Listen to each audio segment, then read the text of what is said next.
Bonjour à tous, merci de nous rejoindre. Voici les titres de ce samedi 19 août. Célébration demain du double anniversaire 55-56, l'offensive du Nord constantinois et le congrès de la Soumam, deux dates phares qui ont fait jaillir d'importantes décisions et qui marqueront un tournant dans la révolution algérienne. Elles coïncident avec la journée nationale du Moudjahed, évocation dans notre journal. Une cinquantaine de jeunes investisseurs se plaignent de ne pas travailler à Taman al-Assad. Leur matériel reste parqué pendant des mois sans bouger. Par manque de projet, les propriétaires et les responsables se rejettent la responsabilité. C'est parti pour la troisième édition de Dar Zeir au complexe Mohamed Boudiaf. Les us et coutumes de 48 wilayas sont à découvrir à travers des expositions et des spectacles durant 12 jours. Le nouveau ministre de l'Industrie, Youssef Yousfi, a pris ses fonctions ce matin lors d'une cérémonie de passation de consignes en remplacement de Mahjoub Bedda.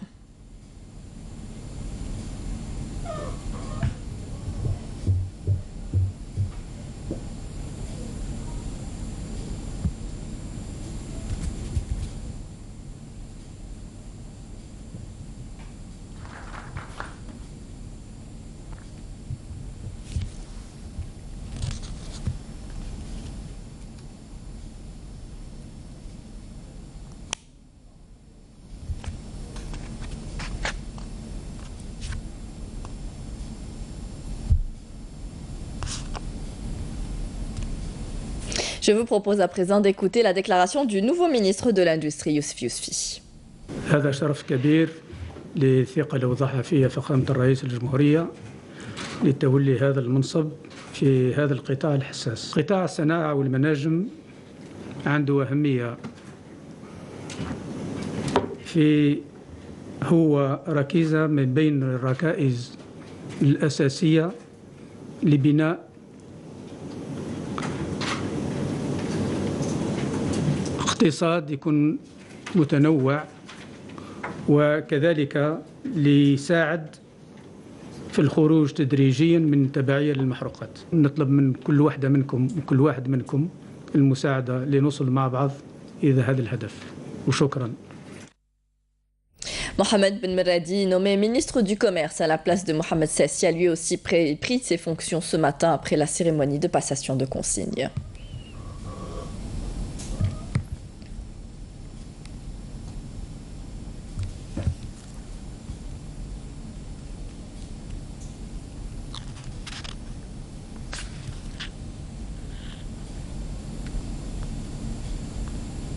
Je vous propose d'écouter la déclaration de Mohamed Ben Meradi, ministre. فخامته على تجديد الثقة اللي كان أيضا أعطاها لي في عدة قطاعات وعدة مسؤوليات. كما أشكر زميلي وأخي السيد الوزير على ما أداه من جهد.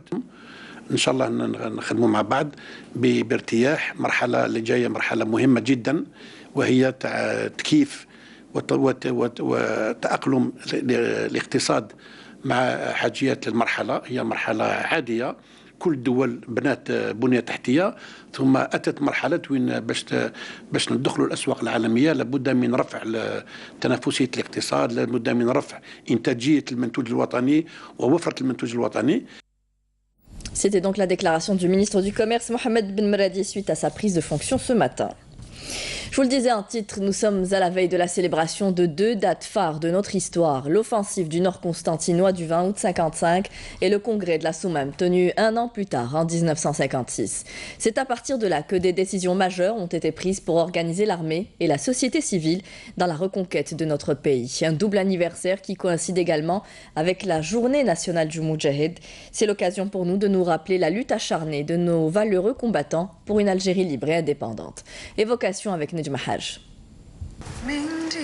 Le 20 août 1955 commençait l'un des épisodes les plus criminels et les plus barbares de l'histoire algérienne, le massacre du Nord constantinois, un événement majeur de la révolution algérienne. Le nouveau chef de la deuxième zone, Ziroud Youssef, après la mort de Didouche Mourad le 18 janvier de la même année, et son adjoint, Lakhdar Ben Toubel, prennent l'initiative d'organiser une offensive attaque d'une grande ampleur contre plusieurs objectifs de la colonisation dans la région qui comprend principalement les villes de Konstantin, Skikda, Guelma et El Qala. Des dizaines de milliers d'Algériens vont rejoindre les combattants de l'armée de libération nationale. Le peuple investit alors les rues de Philippeville et El Alia. L'armée française riposte. Plusieurs dizaines d'hommes, de femmes, d'enfants et de nourrissons sont tués dans des conditions atroces. Bilan, pas moins de 12 000 morts. Le 20 août sera le tournant principal de la lutte nationale algérienne. Cet événement donnera à la révolution non seulement un caractère populaire, mais basculera aussi tout le peuple algérien dans la lutte armée et les dirigeants politiques dans les rangs du FLN. La tragédie du 20 août 1955 réussira également à attirer l'attention de l'opinion internationale sur l'Algérie, une attention qui se matérialisera par l'inscription de la question algérienne à l'ordre du jour de l'Assemblée générale de l'ONU le 30 septembre 1955.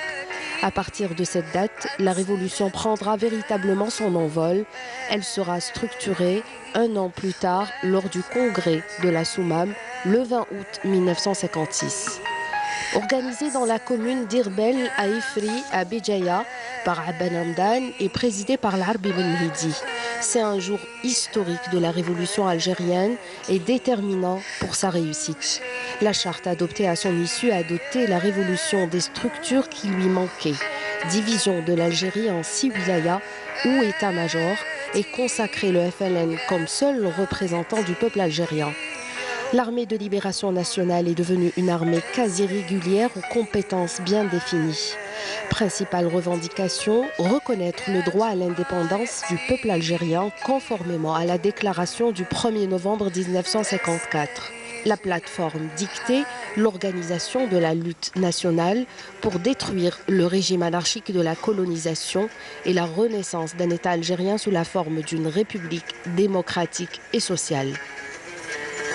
Aujourd'hui, il a été décidé de décréter cette date, à savoir le 20 août, comme journée du Moudjahid et de la célébrer chaque année pour honorer la mémoire des Chouhada tombés au champ d'honneur et sauvegarder la dignité de tous les Moudjahidines encore vivants qui se sont également sacrifiés au même titre que leurs frères Chouhada afin de libérer la patrie du joug colonial. Direction Tamanrasset à présent où des jeunes investisseurs se plaignent du manque de travail. Ils ont par le biais de l'enseigne acquis du matériel dans différents secteurs, travaux publics, transports. Mais voilà, leur investissement prend de la poussière car personne ne fait appel à eux. Les autorités locales, elles, leur imputent une mauvaise gestion de leur entreprise. Mounana Welhamoudi. Ces engins, stationnés depuis des mois, ont été acquis dans le cadre de l'emploi de jeunes et sont destinés à la location. Sauf que depuis leur acquisition, ces engins n'ont jamais servi. Leurs propriétaires, au nombre de 50 dans la wilaya de Tamanrasset, se plaignent d'un manque flagrant de projets de travaux publics dans la wilaya. Il n'y a pas de travail, on est toujours là à discuter autour d'un thé. Les projets existent, mais les entreprises ne nous sollicitent même pas. Cette situation dure depuis 4 ans. J'ai acquis un matériel de nettoyage et normalement le travail ne manque pas dans ce domaine. Mais personne n'a fait appel à mon entreprise. D'ailleurs, c'est le cas pour les autres secteurs, à savoir le transport et les travaux publics. Vous savez, les projets sont octroyés de façon illégale. Il y a une coopération avec les entrepreneurs. Lorsqu'un entrepreneur dépose son cahier de charges, nous lui proposons de faire appel aux bénéficiaires des projets ANSEJ pour la location du matériel. D'ailleurs, ces jeunes ont déjà contracté plusieurs projets, mais en ce moment, le secteur est en déclin et il n'y a pas beaucoup de travaux. Des engins multi-usages à perte de vue ne quittent jamais le parking, sauf pour de très brèves missions. Les propriétaires appellent l'administration à régler leur situation, mais les responsables déclinent toute responsabilité. Vous savez, ce sont ces jeunes qui ont créé le chômage. Ils ne veulent pas se déplacer là où il y a du travail. À Ingizam, par exemple, à Tinzawatin, à Inrer, à Ain Salah et ailleurs. يعني تقريبا كان وحتى في عين صالح لما كانت الاشغال العموميه تخدم في عين صالح هما كانوا قاعدين هنا. كان جاي من عين صالح. ياك مخرج من عين صالح. جاي لتمارست هنا ولو كنت ما نحوص. Moi je viens de Ain Salah. Si je ne voulais pas travailler, pourquoi parcourir 700 km pour venir à Tamanrasset? Si c'est pour me reposer, je me reposerai là-bas. ما لقيتها لو كنت لقيتها ما جيتها. Entre négligence et mauvaise gestion, les propriétaires et les responsables se rejettent les responsabilités. En attendant de parvenir à un compromis, ces engins resteront stationnés pour longtemps encore. La wilaya de Souk Ahras est une région à vocation agricole par excellence. La priorité est de valoriser les produits du terroir. Un exemple dans la commune de Sidi Frodj, une région frontalière avec la Tunisie, connue pour la culture de la figue de Barbarie, une culture résistante à la sécheresse. La création de l'unité de transformation de la figue de Barbarie permet aujourd'hui de produire des huiles naturelles et du vinaigre, des produits destinés à l'exportation. Le reportage d'Ahmed Bouarba.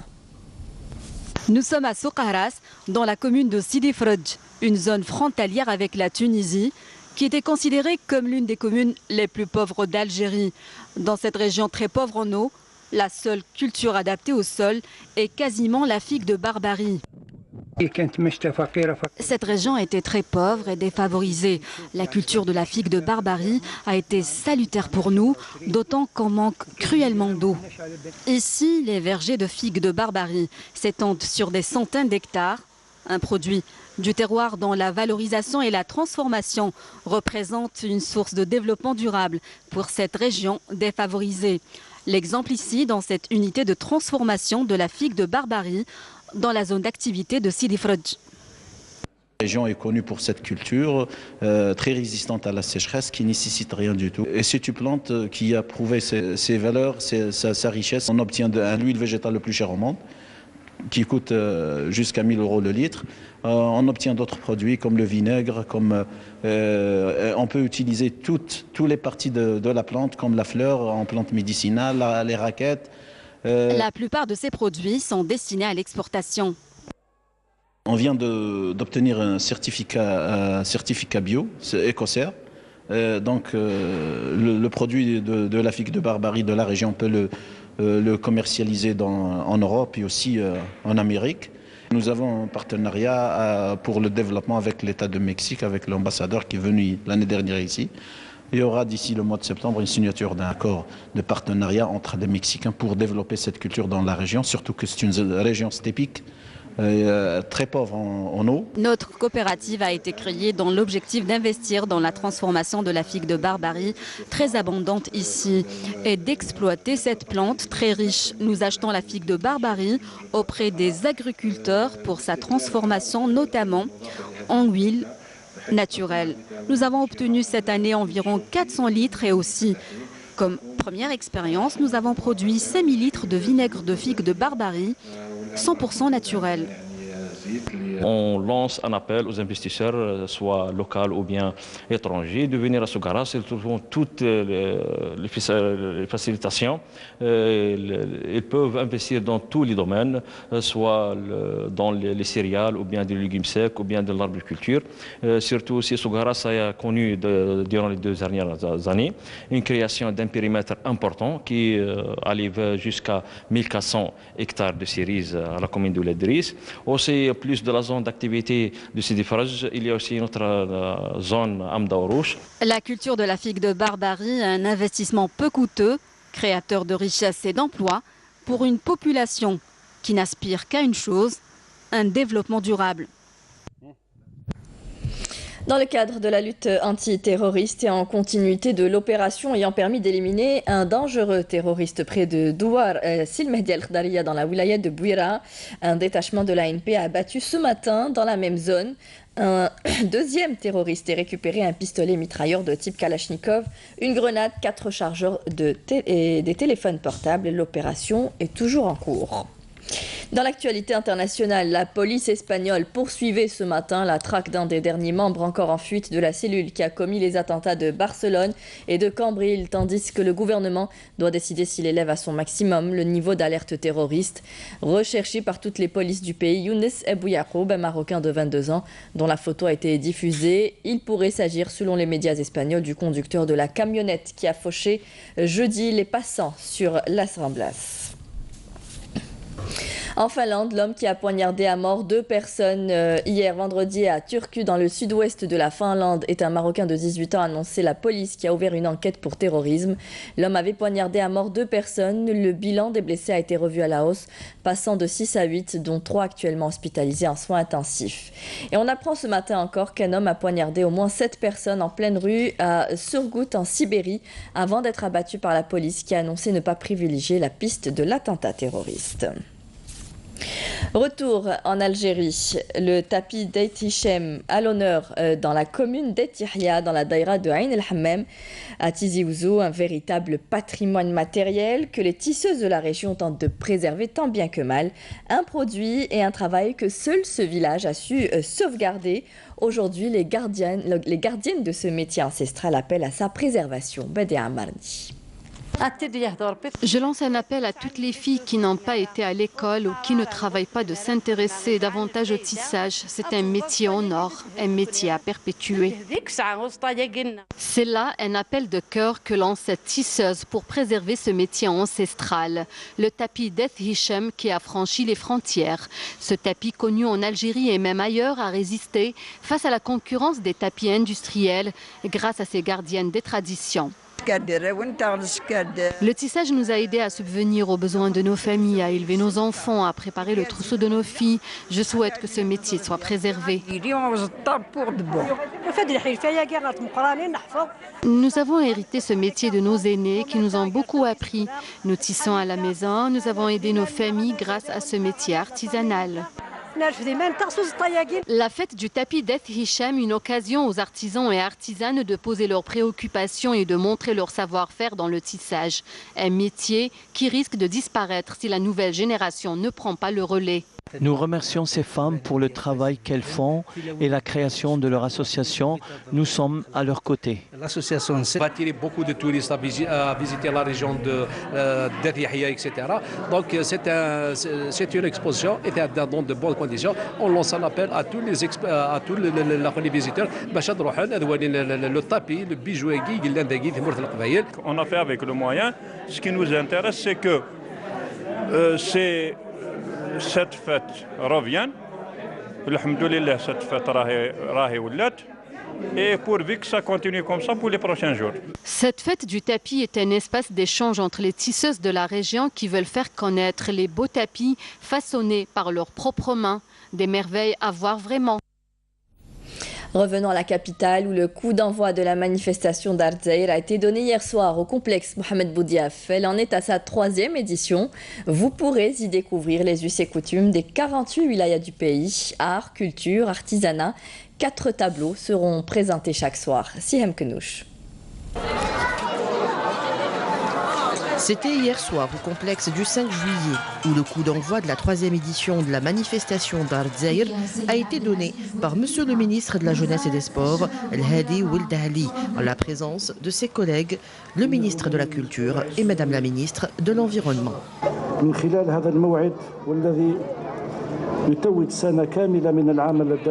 À travers ce rendez-vous qui couronne toute une année de travail continu, notre département ministériel espère continuer à participer à la sauvegarde de notre identité et de notre mémoire en application des directives du président de la République, M. Abdelaziz Bouteflika, et de tous les messages qu'il adresse à la jeunesse algérienne. Une manifestation qui durera 12 jours. Chaque soir, 4 wilayas sont représentés. 4 x 12, le compte est bon, 48. Quant à la nouveauté concernant cette 3e édition, c'est Madame la directrice générale de la jeunesse qui nous explique. La nouveauté de cette édition, c'est que nous avons voulu donner la chance à de jeunes. C'est pour montrer le génie du jeune algérien, des jeunes artistes peintres, artistes, où nous voulons raconter une histoire. L'histoire de jeunes algériens nés en France et qui ont épousé la culture donc de l'Occident et qui viennent chercher leurs racines. 12 soirées, 12 portails. Le premier portail a été intitulé Bab el-Farha. Sur scène, le mariage traditionnel de 4 wilayas, Tizi Ouzou, Oran, Annaba et Gardaya.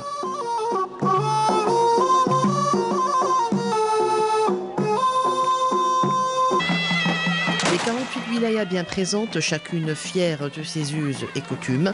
Un rendez-vous qui ouvre les horizons devant les jeunes. Une véritable joie.